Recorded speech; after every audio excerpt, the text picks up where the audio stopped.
জন্য আল্লাহর কথা স্মরণ হয়। অনেক সময় দেখা যায় যে তার ব্যক্তিত্বের কারণে, তার ইমানের কারণে অনেকের মাথায় টুপি উঠে যায়, হাতে সিগারেট খুলে যায়, পেশা খুলে যায়। এটা হচ্ছে ইমান, এটা হলো ব্যক্তিত্ব।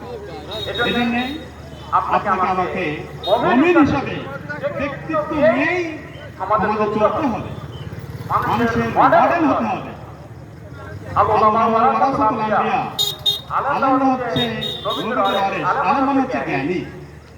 আল্লাহ রাব্বুল আলামিন যে জ্ঞান আপনাকে দিয়েছেন, এই জ্ঞান অনুযায়ী চলার নাম হচ্ছে ইবাদত, আর এটা হচ্ছে নবিয়ানা কাজ। কিয়ামতের ময়দানে পাঁচটি প্রশ্নের মধ্যে একটি প্রশ্ন করা হবে, তার বিবেক অনুযায়ী সে কতটুকু আমল করেছে।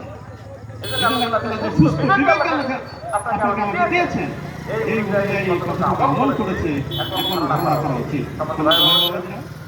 এজন্য আল্লাহ রাব্বুল আলামিন পাঁচটি প্রশ্ন আউট করে দিয়েছেন, এই পাঁচটি প্রশ্নের অ্যানসার দিতে হবে। তার মধ্যে একটি হচ্ছে উমরিহি ফিমা আহলাহু, মানুষ তার জীবন কোন পথে ব্যয় করেছে। দ্বিতীয় নম্বর প্রশ্ন হচ্ছে মান শাবাবিহি ফিমা আহলাহু, জীবনের মধ্যে উত্তম সময় ছিল যৌবনকাল, সে কিভাবে অতিবাহিত করেছে। তিন নম্বর প্রশ্ন হচ্ছে ওয়ান মালিহি মিন আইনা ইকতাসাবাহু, কোন থেকে আয় করেছে। চতুর্থ প্রশ্ন হচ্ছে ফিমা আনফাকাহু, অর্জিত সম্পদ কিভাবে ব্যয় করেছে, সঠিক পথে ব্যয় করেছে, ইসলামের জন্য ব্যয় করেছে না অন্য পথে ব্যয় করেছে। ইনসাফ কালকে আমাদের মাঠে আপনাকে আমাকে দিতে হবে।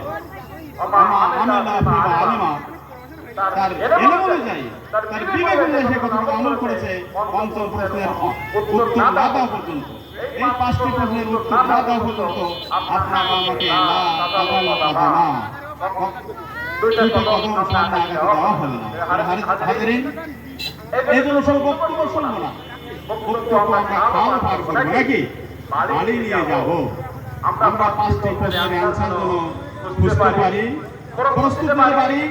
কাপড়ে কাপড় পরানোর আগে, কবরে যাওয়ার আগে আমরা যেন পাঁচটি প্রশ্নের অ্যান্সার আমার নিজের মধ্যে ধারণ করতে পারি, আমার জীবনকে আমরা কোরআনের আলো রহন করতে পারি।